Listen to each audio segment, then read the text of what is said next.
ഞാൻ എറണാകുളം ജില്ലയിൽ cent George Pazhangad ഇടവ കുമ്പളങ്ങിയിൽ നിന്ന് വരികയാണ്. ഞാൻ 2023 ജാനുവരി 28 ഉടമ്പടി എടുത്തത്. എൻ്റെ ജോലിക്ക് വേണ്ടിയിട്ടായിരുന്നു ആദ്യം ഞാൻ സമർപ്പിച്ചിരുന്ന ഉടമ്പടി. എനിക്ക് ജോലി ഉണ്ടായിരുന്നു, ഞാൻ ക്രിയേറ്റീവ് ഡിസൈനറായിട്ട് വർക്ക് ചെയ്യുമായിരുന്നു. അപ്പോൾ എനിക്ക് കരിയർ ഹൈക്കും സാലറി ഹൈക്കും ആവശ്യമായിരുന്നു. അപ്പോൾ എനിക്ക് ഒരു വർഷമായിട്ട് ഞാൻ വേറൊരു കമ്പനിയിലേക്ക് ജോലിക്ക് ശ്രമിക്കുന്നുണ്ട്. പക്ഷേ അതെനിക്ക് കിട്ടുന്നില്ലായിരുന്നു. 3 മാസം നോട്ടീസ് പീരീഡും പിന്നെ കമ്പനിയിൽ കുറേ വർക്കുകൾ ഉണ്ടായിരുന്നതുകൊണ്ട് എനിക്ക് ഇൻ്റർവ്യൂസ് അറ്റൻഡ് ചെയ്യാൻ പറ്റുന്നുണ്ടായിരുന്നില്ല. 3 മാസത്തെ നോട്ടീസ് പീരീഡുള്ള കാരണം ആരും തന്നെ വിളിക്കുന്നുണ്ടായിരുന്നില്ല. അപ്പോഴാണ് ഞാൻ ഇവിടെ ഉടമ്പടിയിൽ ഇതൊരു നിയോഗമായിട്ട് സമർപ്പിച്ചത്. നിയോഗമായിട്ട് സമർപ്പിച്ച് കുറച്ച് ദിവസം കഴിഞ്ഞപ്പോൾ തന്നെ ഞങ്ങളുടെ ലീഡ് ഞങ്ങളെല്ലാവരെയും വിളിക്കുകയും ജർമ്മനി ആയിരുന്നു ഞങ്ങളുടെ ക്ലയൻ്റായിട്ടിരുന്നത്. അപ്പോൾ അവരുമായിട്ടുള്ള കോൺട്രാക്റ്റ് നഷ്ടപ്പെട്ടു എന്ന് പറഞ്ഞ് ഞങ്ങളുടെ എല്ലാവരെയും വിളിക്കുകയും 3 മാസത്തേക്ക് നോട്ടീസ് പീരീഡിലേക്ക് ഞങ്ങളെല്ലാവരെയും ഷിഫ്റ്റ് ചെയ്യുകയും ചെയ്തു. അപ്പോൾ തന്നെ ഞങ്ങളെല്ലാവരും ടെൻഷനായി. 25 ഡിസൈനേഴ്സ് ഉണ്ടായിരുന്നു. എല്ലാവരും ടെൻഷനായിരുന്നു. കാരണം കയ്യിലുള്ളത് പോലും പോയെന്നുള്ളൊരവസ്ഥയിലായിരുന്നു ഇരുന്നത്. പിറ്റേ ദിവസം അവർ വിളിച്ചിട്ട് പറഞ്ഞു, 3 മാസം നോട്ടീസ് പീരീഡ് ആയത് കാരണം നിങ്ങൾ ജോലിയൊന്നും ചെയ്യേണ്ട, നിങ്ങൾക്ക് വേണ്ട പോർട്ട്ഫോളിയോ ക്രിയേറ്റ് ചെയ്യാം, ഇൻ്റർവ്യൂസ് അറ്റൻഡ് ചെയ്യാം, ഇമ്മീഡിയറ്റായിട്ട് റിലീവിങ് തരാമെന്ന് പറഞ്ഞു. അപ്പോഴാണ് എനിക്ക് മനസ്സിലായത്, അമ്മ മാതാവിനോട് പറഞ്ഞത് കൊണ്ടിട്ട് ഈശോപ്പൻ്റെ അനുഗ്രഹം കൊണ്ട് ദൈവമായിട്ട് തീരുമാനിച്ചൊരു കാര്യമായിട്ട് എനിക്കത് മനസ്സിലായി. ഇൻ്റർവ്യൂസിന് അറ്റൻഡ് ചെയ്തു, പോർട്ട്ഫോളിയോ ക്രിയേറ്റ് ചെയ്തു. ഇമ്മീഡിയറ്റായിട്ട് 3 കമ്പനിയിൽ നിന്ന് അറ്റ് എ ടൈം തന്നെ വിളി വന്നു. 3 കമ്പനിയിൽ സെലക്റ്റായി. അതിൽ നിന്ന് സാധാരണ നമുക്ക് 30% ഹൈക്കാണ് എല്ലായിടത്തും കിട്ടുക. പക്ഷേ എനിക്ക് 70% ഹൈക്ക് കിട്ടി. പക്ഷേ അസോസിയേറ്റ് റോളായിരുന്നു എനിക്ക് കിട്ടിയിരുന്നത്. സീനിയർ ഡിസൈനർ ആയിരുന്നു. പക്ഷേ അസോസിയേറ്റ് റോൾ എനിക്ക് കിട്ടിക്കഴിഞ്ഞപ്പോൾ ആകെ ഒരു വിഷമമായി. എന്നാലും മാതാവ് തന്നയല്ലേ എന്നുള്ള ഓർത്തിട്ട് പിറ്റേ ദിവസം തന്നെ സാക്ഷ്യം പറയാന്നുള്ള രീതിയിൽ ഞാനിവിടെ വന്ന് സാക്ഷ്യം എഴുതി. അപ്പോൾ അച്ഛൻ പറഞ്ഞു, കൂടുതൽ സാക്ഷ്യം വന്നിട്ട് നമുക്ക് പറയാം, ഇപ്പോൾ പറയണ്ട എന്ന് പറഞ്ഞു. ഇപ്പോൾ ഇത് സാക്ഷ്യം അക്സെപ്റ്റ് ചെയ്തിട്ടുണ്ട്, മാതാവിൻ്റെ മുമ്പിൽ പറഞ്ഞതായിട്ട് ഇത് ഒപ്പിട്ട് വന്നപ്പോൾ അംഗീകരിക്കപ്പെട്ടിട്ടുണ്ട് എന്ന് പറഞ്ഞു. അങ്ങനെ ഞാൻ പുറത്തേക്ക് ഇറങ്ങിയപ്പോൾ 3 മിസ് കോൾ മാനേജറിൻ്റെ കയ്യിൽ നിന്ന്. തിരിച്ച് വിളിച്ചപ്പോൾ പറഞ്ഞു, എക്സ്പീരിയൻസ് കൂടുതലുള്ള കാരണം അസോസിയേറ്റ് മാറ്റിയിട്ട് സീനിയർ ഡിസൈനറിലേക്ക് ഉയർത്തിയിട്ടുണ്ട്, ഒപ്പം 8% ഹൈക്കും കിട്ടിയിട്ടുണ്ടെന്ന് പറഞ്ഞു. അപ്പോൾ വലിയ അത്ഭുതമായിരുന്നു തോന്നിയത്. കാരണം ഇവിടെ വന്ന് നന്ദി പറയാനുള്ളൊരു മനസ്സ് കാണിച്ച് ഇവിടെ വന്നപ്പോൾ അപ്പോൾ തന്നെ ആ ഒരു കുറവുകളുണ്ടായിരുന്നത് പോലും നികത്തി ഈശോ അനുഗ്രഹിച്ചു. പിന്നെ രണ്ടാമത് എൻ്റെ അമ്മയുടെ സാക്ഷ്യമാണ്. അമ്മക്ക് തലക്ക് വയ്യായിരുന്നു. 1 വർഷമായിട്ട് തലക്ക് എന്തോ അസ്വസ്ഥത ഭയങ്കരമായിട്ട് ഫീൽ ചെയ്യുന്നുണ്ടായിരുന്നു. എനർജറ്റിക് ആയിട്ടുള്ള ഒരാളായിരുന്നു, പക്ഷെ ഭയങ്കരമായിട്ട് ഡൗൺ ആയി, ഭയങ്കര അസ്വസ്ഥത. വീട്ടിലെ എല്ലാവർക്കും ഭയങ്കര വിഷമവും കാര്യങ്ങളുമായിരുന്നു. ഡോക്ടേഴ്സിനെ കാണിച്ചു. എന്താണ് അവസ്ഥയെന്ന് അവർക്കും അറിയത്തില്ല, ആർക്കും അറിയത്തില്ല. ഞാൻ ഉടമ്പടിയിൽ അത് വെച്ചിരുന്നു. അമ്മയെന്നും ഉടമ്പടി തൈലം നെറ്റിയിൽ പുരട്ടി പ്രാർത്ഥിക്കുമായിരുന്നു. കുറച്ച് ദിവസം കഴിഞ്ഞപ്പോൾ ഒരു 2 ആഴ്ച കഴിഞ്ഞ് കഴിഞ്ഞപ്പോൾ അതിന് പൂർണ്ണമായ മാറ്റം വന്നു. ഇപ്പോൾ ആൾ പൂർണ്ണമായിട്ടും എനർജറ്റിക്കായി, പഴയ പോലെ തന്നെയായി. അത് അമ്മയുടെ മധ്യസ്ഥതയിൽ ഈശോ നൽകിയ അനുഗ്രഹമാണെന്ന് ഞാൻ വിശ്വസിക്കുന്നു. പിന്നെ ഉണ്ടായിരുന്നത്, എൻ്റെ വീടിൻ്റെ ഒരു ലോൺ ടേക്ക് ഓവർ ചെയ്യണമുണ്ടായിരുന്നു. അത് എല്ലാ പേപ്പേഴ്സൊക്കെ എല്ലാം ഓക്കെ ആയിരുന്നു. പെട്ടെന്ന് കിട്ടുമെന്ന് പറഞ്ഞു. 4 മാസമായിട്ട് അതിന് യാതൊരുവിധ അനക്കവും ഉണ്ടായിരുന്നില്ല. കുറേയേറെ സ്ട്രഗിൾ ചെയ്തു. അതും 3ാമത്തെ ഉടമ്പടിയിൽ വെച്ചു. അത് പെട്ടെന്ന് തന്നെ ഒരാഴ്ചത്തേക്കുള്ളിൽ തന്നെ അതെല്ലാം കംപ്ലീറ്റായി, എല്ലാം റെഡിയായി. പിന്നെ അതേപോലെ തന്നെ അനിയന് വേണ്ടിയിട്ട് എബ്രോഡ് പോകാൻ വേണ്ടിയിട്ട് പൈസ കൊടുത്തിട്ടുണ്ടായിരുന്നു. അത് ക്യാൻസലായി. അപ്പോൾ തിരിച്ച് റീഫണ്ട് ചെയ്യാമെന്ന് പറഞ്ഞിട്ട് 1 വർഷമായിട്ട് അതിന് പുറകെ കിടന്നിട്ട് കിട്ടുന്നില്ലായിരുന്നു. പലരെയും കൊണ്ട് വിളിച്ചന്വേഷിപ്പിച്ചു, പക്ഷേ ഒരു രീതിയിലും അത് തിരിച്ച് കിട്ടുന്നുണ്ടായിരുന്നില്ല. അപ്പോൾ അതും ഉടമ്പടിയിൽ നിയോഗം വെച്ചു.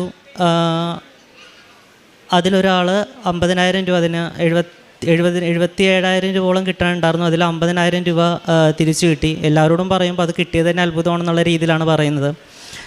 അപ്പോൾ അത് ഈ 4 നിയോഗങ്ങൾ ഞാൻ വെച്ചതിൽ 4 എനിക്ക് അമ്മ മാതാവ് സാധിച്ചു തന്നു. ഇനിയും ജീവിതത്തിൽ പ്രത്യേകമായിട്ടുള്ള നിയോഗങ്ങൾ വെച്ചിട്ടുണ്ട്. അതും മാതാവ് സാധിച്ചു തരുമെന്ന് ഈ സന്നിധിയിൽ വെച്ച് ഞാൻ വിശ്വസിക്കുന്നു. അതിന് സാക്ഷ്യം പറയാൻ പറ്റുമെന്ന് ഞാൻ വിശ്വസിക്കുന്നു. കാരുണ്യപ്രവർത്തികളായിട്ട് ഞാൻ ചെയ്തിരുന്നത്, ഗവൺമെൻറ് ഹോസ്പിറ്റലിൽ പൊതിച്ചോറ് കൊടുക്കലായിരുന്നു. അതെന്ന് വെച്ച് കഴിഞ്ഞാൽ അടുത്തുള്ള വീടുകളിൽ ചെന്ന് യാചിച്ച് വാങ്ങി അത് ഈശോന് കൊടുക്കും എന്നുള്ള രീതിയിൽ അത് വാങ്ങിയിട്ട് പ്രാർത്ഥിച്ച് സ്വീകരിക്കുന്നവർക്ക് നല്ലത് വരണമെന്നും രോഗസൗഖ്യം കിട്ടണമെന്നും പ്രാർത്ഥിച്ചു കൊണ്ടിട്ടാണ് ഗവൺമെൻറ് ഹോസ്പിറ്റലുകളിൽ ഇത് കൊടുത്തിരുന്നത്. പിന്നെ മെൻ്റലി റിട്ടയർഡ് ആയിട്ടുള്ള ആൾക്കാർക്ക് വേണ്ടിയിട്ട് അവിടെ ശുശ്രൂഷ ചെയ്യാൻ പോകുമായിരുന്നു. പിന്നെ കൃപാസന ഉടമ്പടി പത്രം അത് പ്രാർത്ഥിച്ച് യോഗ്യതയുള്ളവർക്ക് കിട്ടണമെന്ന് പ്രാർത്ഥിച്ച് പ്രത്യക്ഷീകരണ പ്രാർത്ഥന ചൊല്ലി സ്വർഗ്ഗസ്ഥനായ പിതാവേ പ്രാർത്ഥന ചൊല്ലി ഓരോ വീടുകളിലും കയറുമ്പോൾ ഓരോ പത്രം കൊടുക്കുമ്പോഴും നന്മ നിറഞ്ഞ മറിയമേ ചൊല്ലി ഓരോരുത്തരെ കുടുംബങ്ങളെ സമർപ്പിച്ചുകൊണ്ടുണ്ടായിരുന്നു കൊടുത്തിരുന്നത്. പിന്നെ ജീവിതത്തിൽ വന്ന മാറ്റം എന്ന് പറയുന്നത് ഈശോയിലേക്ക് കൂടുതൽ അടുത്തു എന്നുള്ളതാണ്. അതായത് പ്രാർത്ഥിക്കുമായിരുന്നു, ആവശ്യങ്ങൾക്ക് വേണ്ടിയുള്ള പ്രാർത്ഥന എന്നതിനേക്കാൾ ഉപരി ഒരു പേഴ്സണൽ അറ്റാച്ച്മെൻ്റ് എന്നുള്ള രീതിയിലേക്ക് മാറി ഈശോപ്പിനോടും അമ്മ മാതാവിനോടും. സ്വന്തം അപ്പനും അമ്മയും എന്നതിനേക്കാൾ സ്ഥാനം കൊടുക്കുക എന്നുള്ള രീതിയിലേക്ക് അത് ചേഞ്ചായി എന്നുള്ളതാണ്.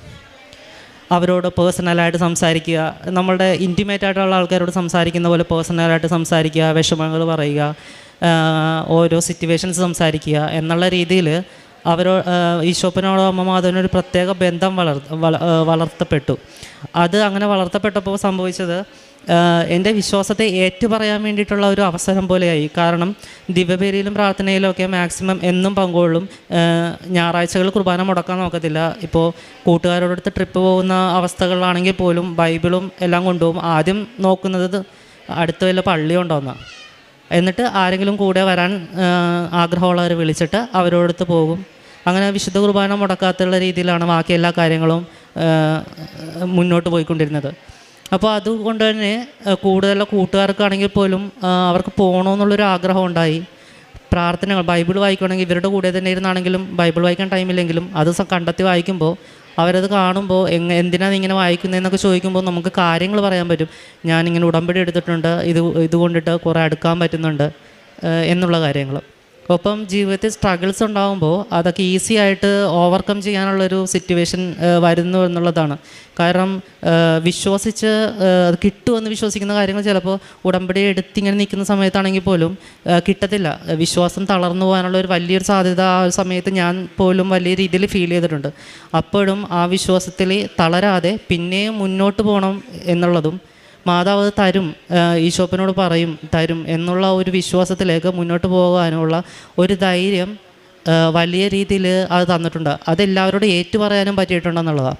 കാരണം ഒരു തുള്ളി ഭയം പോലും ഇല്ലാതെ ഞാൻ ഏറ്റുപറയുമ്പോൾ അത് സംഭവിക്കുമ്പോൾ ഞാൻ മറ്റുള്ളവരത് കാണുമ്പോൾ അത് അവർക്ക് കൊടുക്കുന്ന സാക്ഷ്യമായിട്ട് അല്ലേ എന്നുള്ള ഒരു ചിന്തയിൽ അവരോട് ഏറ്റുപറയും. ഞാനിങ്ങനെ വിശ്വസിക്കുന്നുണ്ട്, അതെനിക്ക് കിട്ടും, അതെനിക്ക് ഈശോയും മാതാവും തരും, അത് നിങ്ങളുടെ മുന്നിൽ എനിക്ക് ഞാൻ നിങ്ങൾക്ക് തരുന്നൊരു സാക്ഷ്യമായിട്ട് നിങ്ങളത് അംഗീകരിക്കും എന്ന് ധൈര്യത്തോടെ പറയാൻ വേണ്ടിയിട്ടുള്ളൊരു അവസരം പോലും ദൈവമായിട്ട് ആ ഒരു കറേജ് എനിക്ക് നൽകി. അപ്പോൾ ഈശോപ്പനും അമ്മ മാതാവിനും എനിക്ക് നൽകിയ എല്ലാ അനുഗ്രഹങ്ങൾക്കും കൂടെ നിന്നതിനും ഇന്ന് നിൽക്കുന്നതിനും നന്ദി പറയുന്നു. സ്നേഹം നിറഞ്ഞവരെ, ജോസഫ് എഡ്വിൻ എന്ന സഹോദരനാണ് തൻ്റെ ഉടമ്പടി ജീവിത സാക്ഷ്യം നമ്മളുമായിട്ട് പങ്കുവച്ചത്. ഈ സഹോദരൻ്റെ ഉടമ്പടി ജീവിതത്തിൽ പരിശുദ്ധ അമ്മ നൽകിയ ഓരോ അനുഗ്രഹങ്ങളും നമ്മുടെ മുൻപിൽ പറഞ്ഞു. അതിനേക്കാൾ ഉപരിയായിട്ട് ഏറ്റവും ശ്രദ്ധേയമായിട്ട് ഈ സഹോദരൻ്റെ ജീവിതത്തിൽ വിശ്വാസത്തിലുണ്ടായിരിക്കുന്ന നവീകരണമാണ്, ഉടമ്പടി വഴിയായിട്ട് വിശ്വാസത്തിലുണ്ടായിരിക്കുന്ന നവീകരണമാണ് ശ്രദ്ധേയമായിട്ടുള്ളത്. ദൈവവുമായിട്ട് പരിശുദ്ധ അമ്മയുമായിട്ട് ഒരു ആത്മാർത്ഥമായിട്ടുള്ള ബന്ധം പുലർത്തുവാനായിട്ട്, ഒരു ഇൻറ്റിമേറ്റ് റിലേഷൻഷിപ്പിലേക്ക് കടന്നു വരുവാനായിട്ട് ഈ സഹോദരന് സാധിച്ചുവെന്ന് ഈ സഹോദരൻ്റെ ഉടമ്പടിയിലെ സാക്ഷ്യം പറയുമ്പോൾ ഉടമ്പടിയിലായിരിക്കുന്ന ഓരോ വ്യക്തിയും നമ്മുടെ വ്യക്തിപരമായിട്ടുള്ള ജീവിതത്തിൽ ദൈവവുമായിട്ടുള്ള ബന്ധത്തിൽ എങ്ങനെയാണ് നമ്മൾ വളരുന്നത് എന്ന് നമ്മൾ ഒന്ന് ചിന്തിക്കേണ്ടതിൻ്റെ ആവശ്യകതയുണ്ട്. സ്വർഗസ്ഥനായ പിതാവേ എന്നുള്ള പ്രാർത്ഥന ചൊല്ലുമ്പോൾ, നന്മ നിറഞ്ഞ മറിയമേ എന്നുള്ള പ്രാർത്ഥന ചൊല്ലുമ്പോഴൊക്കെ എത്രത്തോളം ഈ പ്രാർത്ഥനയിൽ എനിക്ക് എന്നെ തന്നെ ബന്ധപ്പെടുത്തുവാനായിട്ട് സാധിക്കുന്നുണ്ട് എന്ന് നമുക്ക് മനസ്സിലാക്കുവാനായിട്ട് സാധിക്കണം. ജ്ഞാനസ്നാനത്തിലൂടെ വിശുദ്ധ കൂദാശകളിലൂടെ ഒരു ക്രിസ്ത്യാനി ദൈവവുമായിട്ട് ഒന്നു ചേരുമ്പോൾ, അല്ലെങ്കിൽ ഉടമ്പടി പ്രാർത്ഥനയിലേക്ക് വന്നുകൊണ്ട് ഒരു വ്യക്തി പരിശുദ്ധ അമ്മയുമായിട്ട് ബന്ധപ്പെട്ടുകൊണ്ട് ത്രിയേക ദൈവവുമായിട്ട് ഒന്നായിത്തീരുമ്പോൾ ആ വ്യക്തിയുടെ ജീവിതത്തിൽ ഉടമ്പടിയിൽ ഓരോ ദിവസവും കടന്നു പോകുമ്പോൾ ഉടമ്പടിയിൽ വളരുവാനായിട്ട് ആ വ്യക്തിക്ക് സാധിക്കുന്നുണ്ടോ, അല്ലെങ്കിൽ ദൈവവുമായിട്ടുള്ള വ്യക്തിപരമായിട്ടുള്ള ബന്ധത്തിൽ എത്രത്തോളം ആഴപ്പെടുവാനായിട്ട് ആ വ്യക്തിക്ക് സാധിക്കുന്നുണ്ടോ എന്നുള്ളത് ഉടമ്പടിയിലായിരിക്കുന്ന ഓരോ വ്യക്തിയും അവരുടെ വ്യക്തിപരമായിട്ടുള്ള ജീവിതത്തിൽ തങ്ങളോട് തന്നെ ചോദിക്കേണ്ട ചോദ്യമാണ്. ഈ സഹോദരൻ സാക്ഷ്യം പറയുമ്പോൾ ഈ സഹോദരൻ്റെ ജീവിതത്തിൽ ഭൗതികമായിട്ട് എന്തൊക്കെ നേട്ടങ്ങൾ ലഭിച്ചു എന്നതിനേക്കാൾ ഉപരിയായിട്ട് ആത്മീയമായിട്ട് നിത്യതയിലേക്ക് എത്തുന്ന പ്രാർത്ഥനയായിട്ട് ഉടമ്പടിയെ കാണുവാനായിട്ടും ആത്മീയതയിൽ വളരുവാനായിട്ട് ഒരു ഇൻറ്റിമേറ്റ് റിലേഷൻഷിപ്പ് ദൈവവുമായിട്ട് ഉണ്ടാക്കിയെടുക്കുവാനായിട്ട് സാധിച്ചതിനെ ഓർത്തുകൊണ്ട് നമുക്ക് നന്ദി പറയാം. ഇരു കരങ്ങളും അടിച്ച് ദൈവനാമത്തെ മഹത്വപ്പെടുത്താം.